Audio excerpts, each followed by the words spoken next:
hang on. Welcome to the Locked On Podcast Network MLB Draft Extravaganza. We are doing picks 17 through 24.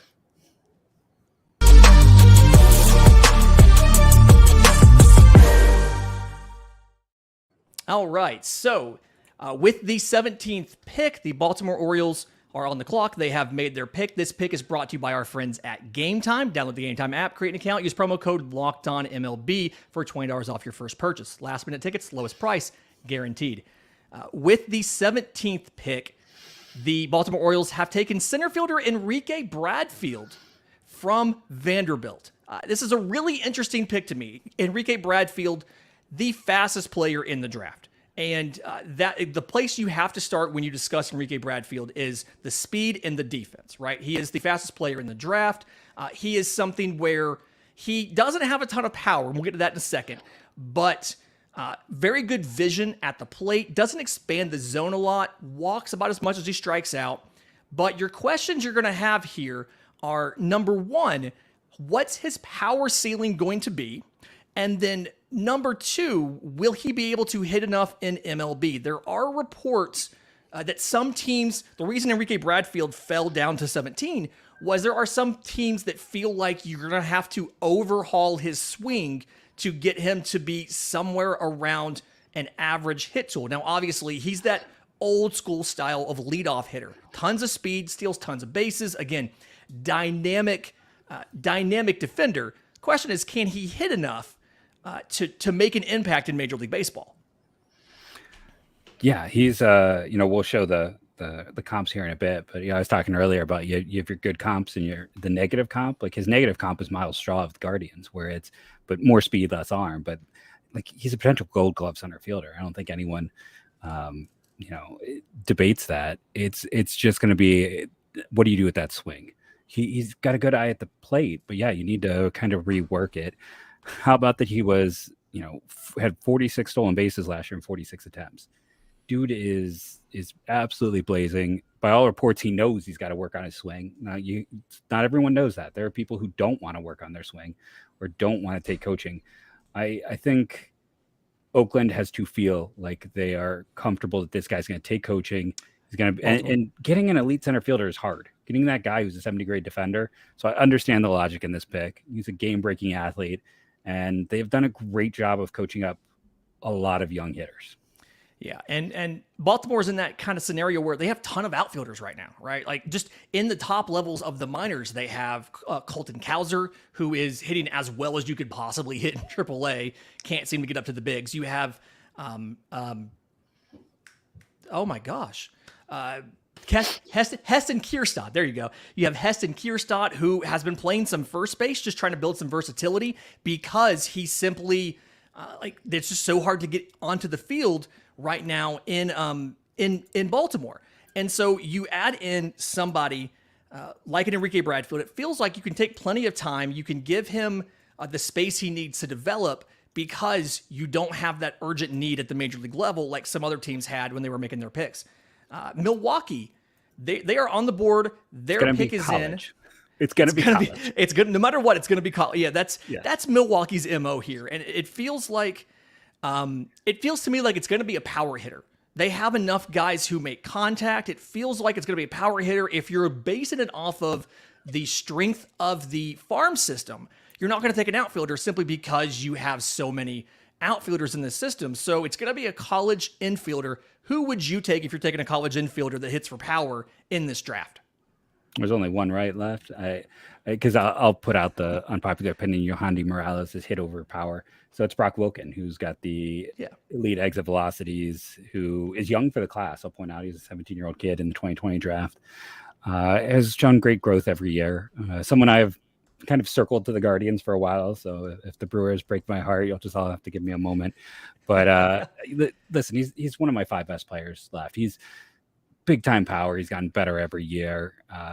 There's a lot of great underlying data, and we'll see what happens with this pick. But him or Braden Taylor stand out. Yeah, and kind of real quick answering some of the questions we have there in the chat. So I'm Lindsey Crosby, host of Locked On MLB Prospects. He's Jeff Ellis, host of Locked On Guardians. We are doing the Locked On MLB networks MLB Draft coverage. And once we are done, your show host is probably going to have a short video recapping their selections. We're going through the whole show live. The commissioner, who's been getting booed all night, if you're curious why he looks like he's not very happy, he's been getting booed all night. The best tradition in sports. Rightfully so. Best tradition in sports.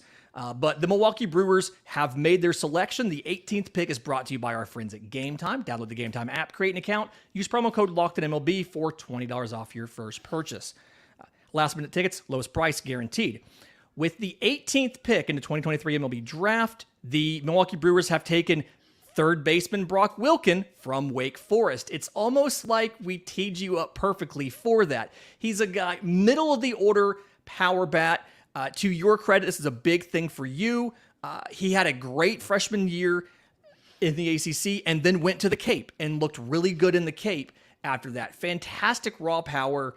The question for me when I watched a lot of Wake Forest this year is he abhors striking out, and he's almost too passive at the plate. You need him to be a little more select. The perfect is the enemy of good, right? The raw power is really good. He just needs to be willing to pull the trigger a little more often than he has been right now.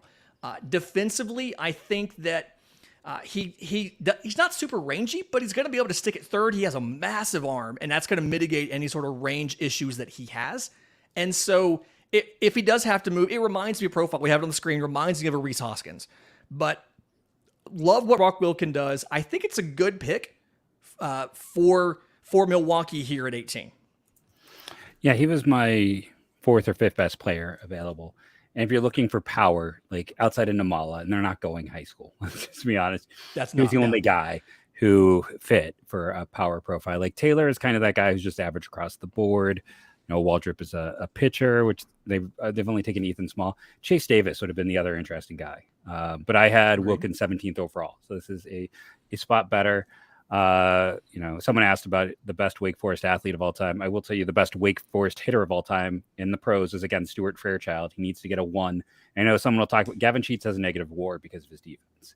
But that they play in a bandbox, so that 31 home runs is overblown if you're just looking at stats. I still believe in him. He's the best hitter to come out of that program since Will Craig. Don't look up those numbers. Just don't. No. Pirates fans, I'm sorry. But I believe in him to be successful. For full disclosure, the best athlete in Wake Forest history is actually Carol Blackerby. But I will say, and to acknowledge Gary in the comments, Gary had a question. He's like, how do you criticize anybody who hates striking out? It's not that I dislike the hating striking out. What I don't like is what that does to his aggressiveness at the plate. It's something where he hates striking out, but he hasn't found the balance of waiting for the perfect pitch. Yeah. And passivity is like a big issue amongst some players. Yeah, and you saw that sometimes in the minors. You'll see a guy who's got a really good batter's eye, but he's also waiting for that perfect pitch. And so because of it, when you are waiting for that perfect pitch, you get into disadvantaged counts, and now you're more susceptible to striking out. So I don't dislike the fact he hates striking out. I dislike what it does to his offensive game, the way that he changes his approach because he doesn't want to strike out. And it's that's what it is. If you want, I know he's playing really well right now in the big leagues, but if you want a guy who kind of shows you that passivity, that hating, but strikes out a ton because of it, is Nolan Jones. And you can kind of see some similarities between him and Nolan Jones, both good and bad. But if you want to see an example of why that's, because sometimes you'll still strike out, even though you hate striking out. It makes you, as you said, strike out more. So yeah, I agree with you that we talk often on my show with my co-host Justin about like who guys are sometimes passive, and that passivity at the plate never leads to good things. Yeah, Twins outfielder Eduardo Rodriguez, the prospect, another guy who doesn't swing nearly enough. As soon as he started swinging more, he had much better minor league numbers because he's getting the hits. So Tampa Bay is on the clock right here at 19, and this is a team that could do a lot of different things. We know that they value defense. We know that they like athletes. We know that they can develop pitching as well. And so I don't necessarily know what they're going to do here, but I do know whatever they do, they're probably smarter than we are. Like they're gonna have a name that we don't even know, and it's gonna end up being the third best pick of this entire draft at this time next year. Xavier Isaac was a guy last year. I remember being live with you. We had just caught up. We were doing this delayed last year. We had just gotten live, and Xavier Isaac was announced, and I kind of did a double take because I was not prepared to talk about Xavier Isaac in day one. Same. Never mind Same. the first round. So Tampa Bay, the commissioner's walking out now. We're going to get the pick for Tampa Bay. Odds that we've heard of this guy, yes or no? I kind of think it could be the guy I talked about in our mock, Waldrep here. Like, they do such a good job with pitcher development. He's staring him in the face. We'll see. Yep. All right. So the number 19 pick is Tampa Bay's. This 19th pick is brought to you by our friends at Game Time. Download the Game Time app, create an account, use promo code LOCKEDONMLB. Last minute tickets, lowest price, guaranteed. With the 19th pick in the 2023 MLB Draft, the Tampa Bay Rays take third baseman Braden Taylor out of TCU. Not the guy that I thought they were going to take it. I mean, it's something where they went for name. They went the for opposite. name. It's the opposite. It's not what we thought it was going to be. Very good contact ability. Look at the slash line he had at TCU in a Power 5 conference they play good teams. 308, 430, 631, 23 home runs. I think the carrying tool, it's a little unusual. The carrying tool is not necessarily the hit or the power. It's his approach. He's got an 18% walk rate and a 16% strikeout rate, and he barely struck out. I'm sorry, he barely chased last year. He chased like less than 20% of the time. It's something where he's a passive hitter. He can draw walks, but unlike some guys we talked about before, like he also knows when to be selective and when to optimize the power that he has to get a home run. And that's something that I appreciate there. I think my biggest question is, can he handle third base? I think that's the bigger question for me. I came in the year not liking him at all. He was the guy where it's like he's my anti guy because he had never had good exit velocities. Like, he was a guy who just hit the ball very weakly. And he came out and started actually hitting the ball hard. And he was my highest rated college hitter left. I think it's a value pick. It's a nice value pick. I think he probably sticks at third long term. I know he probably won't be great there, but I believe in the bat and the profile. And was he like 14th on my board? They got him at 19. It's a nice pick by the Rays. Right now, I think he was my number 2 or number 3 player left. They went for the board because the board presented value. I mean, if you don't count Eldridge, 1, 2, 3, 4, 5, whatever one is counting on air. 9 of the last 10 picks, college bats, which is what we've been talking about. This is the draft for college bats because of that lost 2020 draft and how it was only 5 rounds. And so that's how this board kind of shakes out. The Toronto Blue Jays are coming up in just a minute, and so I'm excited to look into what they might do. But Who's the got Braden Taylor, yeah, that was the joke for the longest time. Talk about all their bloodline guys. Exactly. Just talk about who's related to who. Like that's what matters. And last year was a great draft for that because you had so many guys that were the kids of MLB players. But this is something where I feel like the Blue Jays could go a lot of different directions.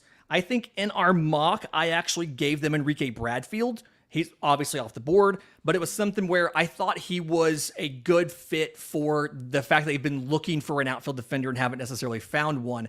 Right here, I'm curious if this is the team that finally pops Arjun Nimmala off the board. We've just seen a lack of the prep shortstops. It feels like this is where you start. If you're going to do it, this is where you start kind of breaking the seal on those prep shortstops. Yeah, I had Nimmala at 19 in my mock, so I had him going to the Rays. He's still on the board, so he just kind of stands out right now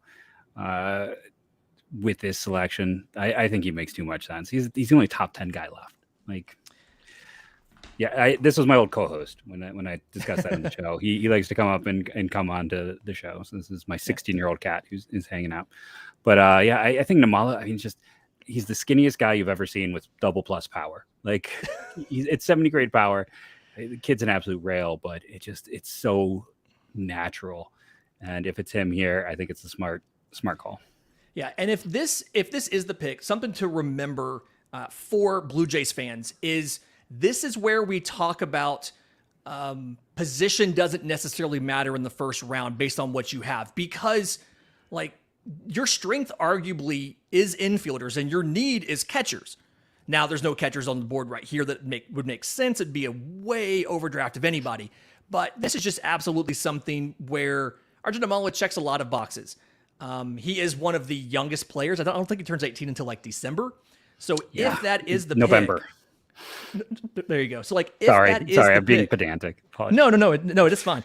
So like if that's the pick, it makes a lot of sense. There's other guys I could see. Connor Houck makes a little bit of sense here. I don't necessarily know that would be the pick, but I could see something like that happening, kind of based on who they've been linked to, some of the different past draft tendencies and things like that. It's just the whole college players, college hitters, it makes sense, but Nimmala's on the board. He fits their model. It should be him. And remember, the front office came from Cleveland. And what is every mock you have read talked about Cleveland's front office? That they use age-based models. Yep. They don't use it as much as they used to, but they do love age-based models. And 17-year-old, and I was wrong, it's October is when he turns 18. But and it does, people, I don't know, someone saying we need an outfield, if that's about Toronto or not, but who knows what a shortstop's going to be in 2 years. If this kid gets bigger and stronger, maybe he moves to third, maybe he moves to outfield. I feel good about him at a shortstop. But yeah, it's like right now, this class, because of this 9 out of 10 college guys, I've got 4 of my top 5 are prep with Nimmala, Hawk, Miller, and 3 of my top 5 with Miller, Houck, and Nimmala. And then I've got Chase Davis and Waldrep. So you kind of want, it makes sense. Nimmala is just too good of a pick to not happen. Okay. Well, let's go ahead and knock one of those off your board. Rob Manfred's come to the podium at number 20. And reminder, this pick's brought to you by our friends at Game Time. Download the Game Time app, create an account, use promo code LOCKEDONMLB for $20 off your first purchase. At number 20, the 20th pick in the MLB Draft, the Toronto Blue Jays have drafted Arjun Nimmala, the best player left on the board, the probably highest ceiling of any of the prep shortstops, and probably the highest ceiling of any prep in my mind that was in this draft if everything works out. Now, you've got some work to do when it comes to Nimmala. Granted, he's young. I know you had a little bit of issues when it came to hitting spin, things like that, but I think he can slug with some of the elite shortstops in the game if he develops correctly. And this is a scenario where Arjun Nimmala fits the models, best talent there. This is simply we let the board dictate who we took. And I feel like it's a fantastic, great choice here. We just want to throw something. We do try to interact with some of you guys. There's a lot of comments in there. So sorry, Matthew, we will throw to you guys occasionally. It's just we're also trying to cover the pick. My 2 questions for you is Nimmala closer to Jenkins and Clark or closer to Blake Mitchell? Just smack my mic, whatever one likes. And 2, do you think this is going to mean they have to go over slot with this pick? I think they're probably going to have to go a little bit over slot. I don't think a ton. I have the values right here. It feels like, if they have to go over slot, that's bad. Their pool is only $6.5 million. And the slot for this pick is 375. And so that makes it a little bit iffy as far as if you go 2 over slot on this. You have one of the lowest pools in the entire draft.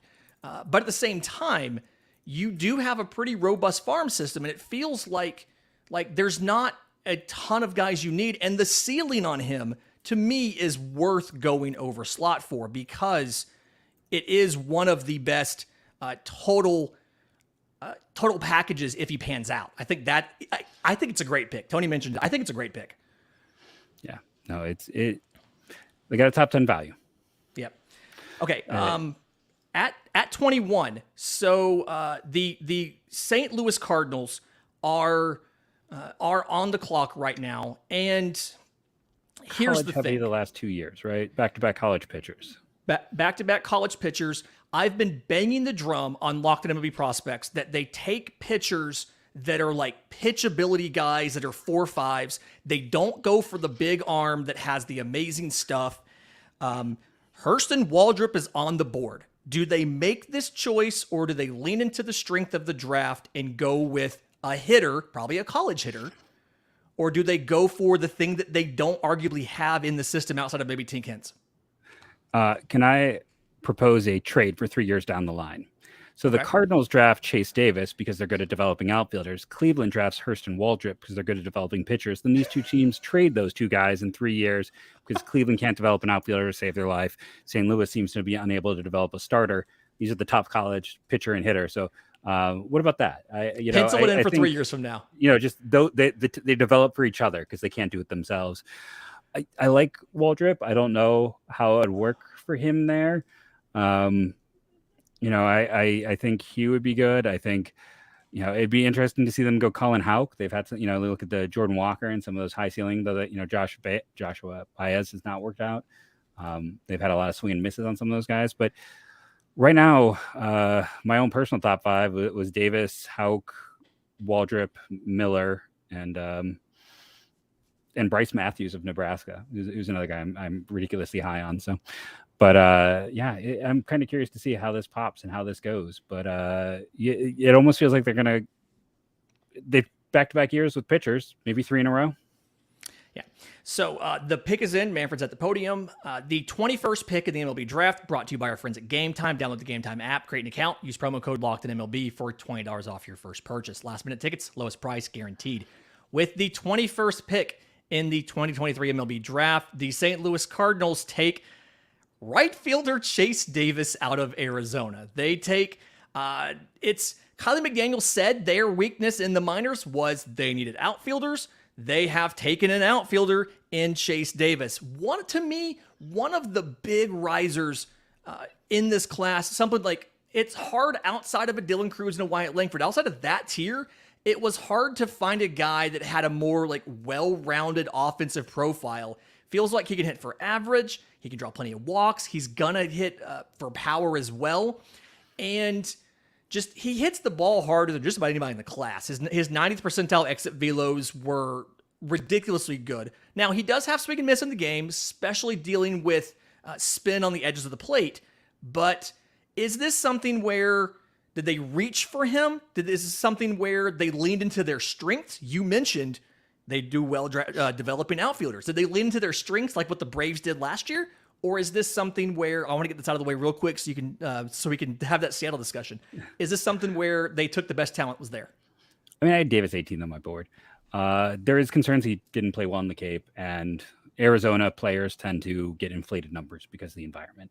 Same any Arizona college. It's such a nice place to hit, as Michael said in chat. But Arizona, take it away, Jeff. Knew that was coming from me. But his batted ball data is some of the best in this class. So I think he's a rising player throughout the year. We've known him since high school. He's a famous kid, good athlete. I think at the end of the day, it's a successful pick. It's a solid pick. And if you wanted a college hitter, this was the guy to take. That's it. If you wanted to get a college hitter, it was Davis.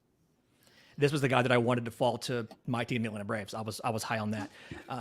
Okay, so I want to have the Seattle discussion because Seattle, obviously, that's the big story here. They've got 22. They also have 29. That was the prospect promotion incentive pick. They also have 3 picks in the top 30. And so because of that, they have a ton of money. Now, when we did our mock, you and I kind of talked about, my assumption was they were going to take a college player with one of those, but they were going to go over slot on 2 preps. If you go over slot here, if this is your spot for one of the 2 preps, if Nimmala was still on the board, that would have obviously been the guy. But to me, this feels like a good spot for one of the 2 middle infielders, Kevin McGonigal or Colt Emerson. The year started, McGonigal was the higher rated of the 2, one of the best prep hit tools in the class. And then Colt Emerson kind of overtook him throughout the year. And I feel like this is a good spot to go over slot, take a middle infielder with a really good hit tool. Am I off base on that, or do you think there's a different place on the board they could go? No, it's kind of interesting right now that the way this has fallen. There isn't that prep. There isn't a college hitter anymore.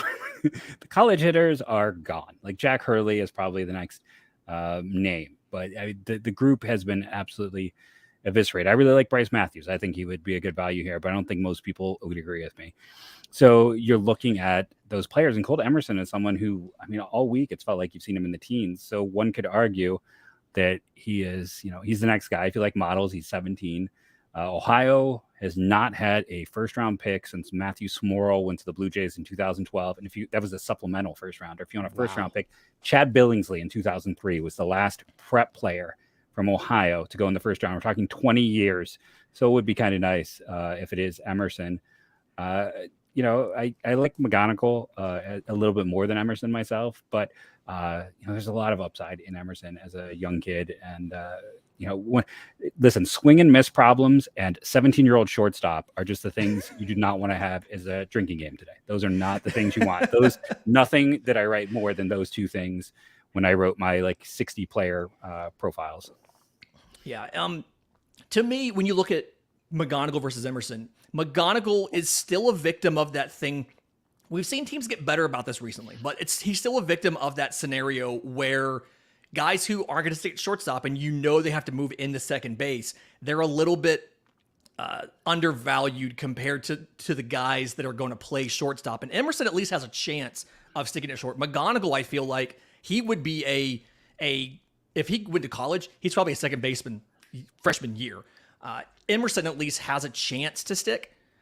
Something where the speed isn't great, but I feel like his range plays up off of it. So we'll see what happens. Rob Manfred's walking to the podium right now. So the 22nd pick, that's where we are in the draft. Reminder, this pick is brought to you by our friends at Game Time. Download the Game Time app, create an account, use promo code LOCKEDONMLB for $20 off your first purchase. With the 22nd pick in the 2023 MLB Draft, I'm dragging this out because Rob Manfred's taking his time. There's a special video package. Now I feel bad about it.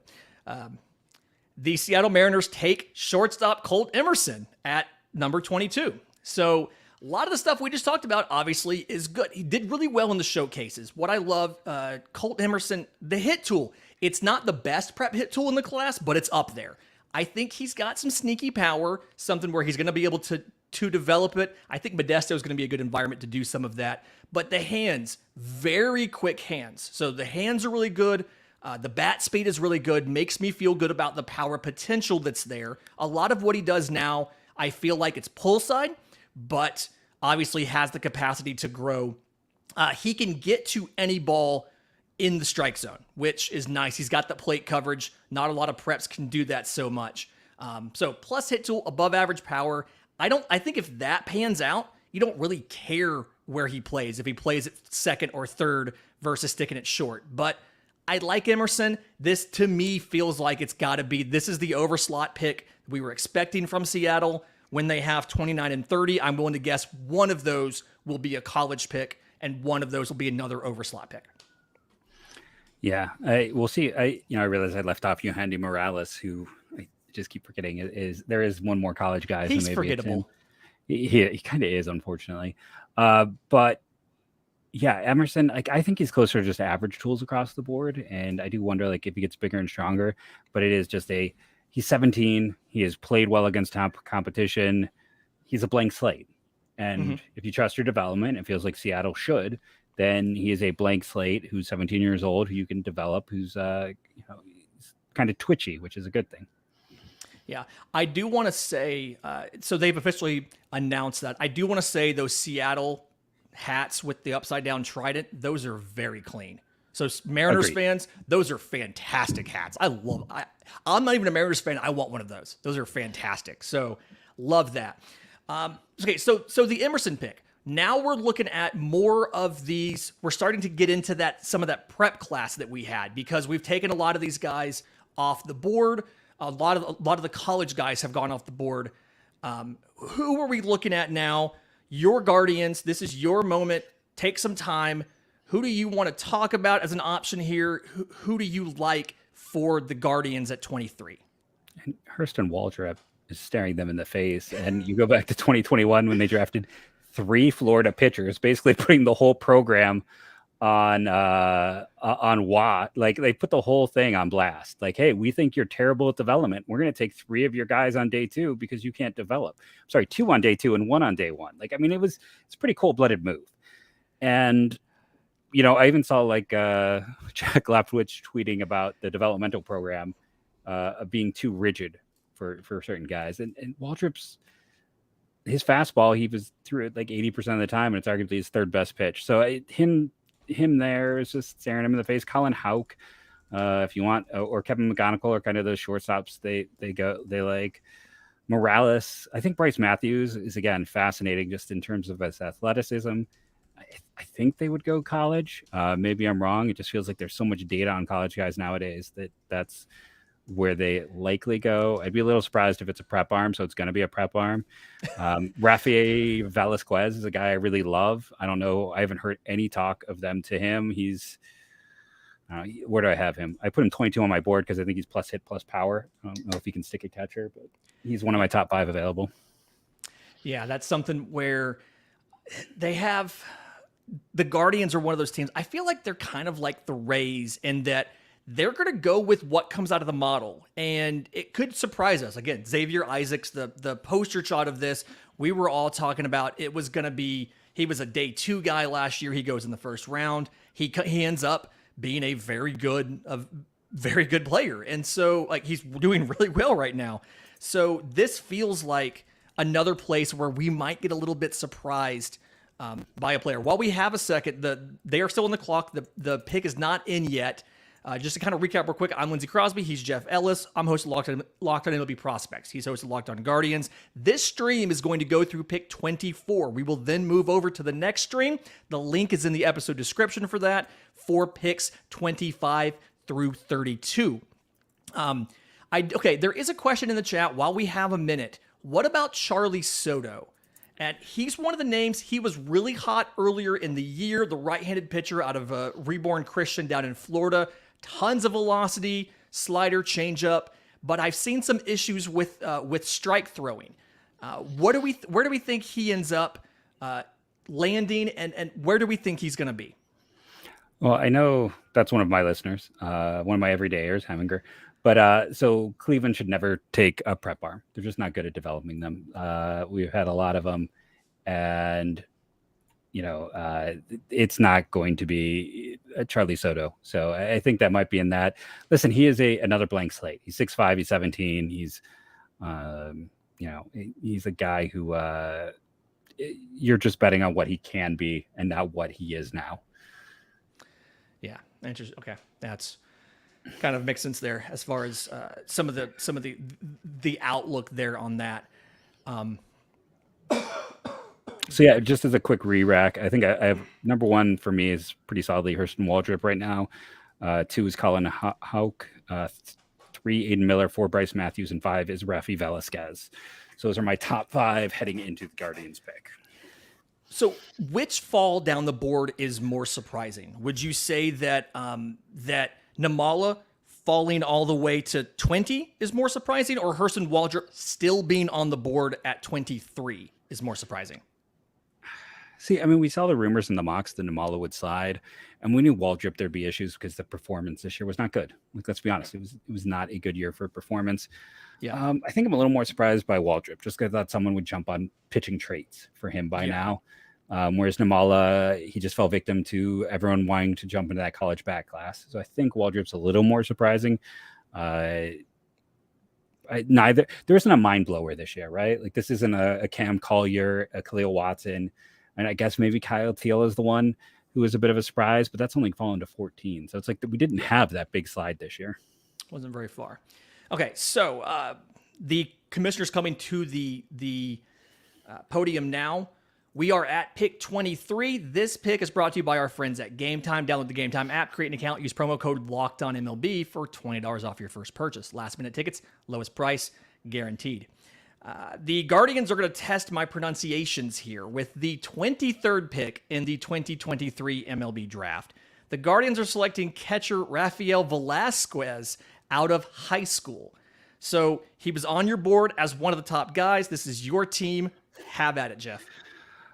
So he's plus power, plus hit, and he's right-handed, Guardians fans. So be excited about that. No, he's left-handed. I think I got that wrong. Either way, he's a power hitter. Lefty. You want a power hitter, right? Isn't that what everyone's wanted for a while? Yeah, he's left-handed. He's barrel-chested. He can get a little big. That's one of the concerns, but the batted ball metrics are pretty fantastic. His exit velos are off the charts. He is legitimately one of the in my opinion, one of the better power hitters in this class. I don't know if he can stick a catcher, though his pop time is great, a 1.89. We talk about like Mitchell's and other guys. That's even better. The arm is strong as well. He's just not great back there. It's going to take a while. Rafi Velasquez is about 3 years from being 3 years away. You know, he's a catcher who needs to really learn how to be a catcher. There's a chance that he goes to first base, maybe outfield. Like his arm could play in right field. I just don't know if he's athletic or runs well enough for that. I was going to ask if he had the speed to cover like a left or right field. His 60-yard time, according to Perfect Game, was a 7.09. So that's not great. So he's probably catcher or first base. And then, you know, it is limiting, but he was 5th on my board and I kept moving him up. And Huntington Beach High School, Cleveland loves to draft kids from California. That is probably outside their most. Just like Boston. Yeah. You know, they go there all the time. That's one of the guys they go to. I think, he was a late May birthday, so young for the class when we look at those things. So, power hitting player. That's what fans have wanted. They got a power hitting player. Like I said, and it wasn't an overdraft. I had him 22nd on my board. I don't know where MLB had him. There was some danger. He's just a first base only, which does hurt value considerably. But I will say weirdly, in that, go back to talking about prep players, the most successful position in the top 15 picks of prep players was first base, where there were 6 players selected and 3 of them were Adrian Gonzalez, Prince Fielder, and Eric Hosmer. So it worked out well. 4 out of 6. 4 out of 6 turned into great players. You don't see a lot of first basemen go early, but they, for some reason, high school first baseman, very successful in a sample size that is not good enough. I like it. Cleveland has no catching depth at all in system. Now that Naylor's up, it's a wasteland. So you develop him, you see what he can be.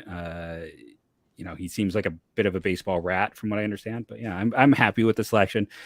Listen, it's not who I would have loved, but they took one of the guys that I had 5 best on the board, and he was the best power hitter in that group, which as a Cleveland fan, if you're don't know Cleveland, I believe the Braves hit more home runs when they faced Cleveland recently than Cleveland hit in the entire month.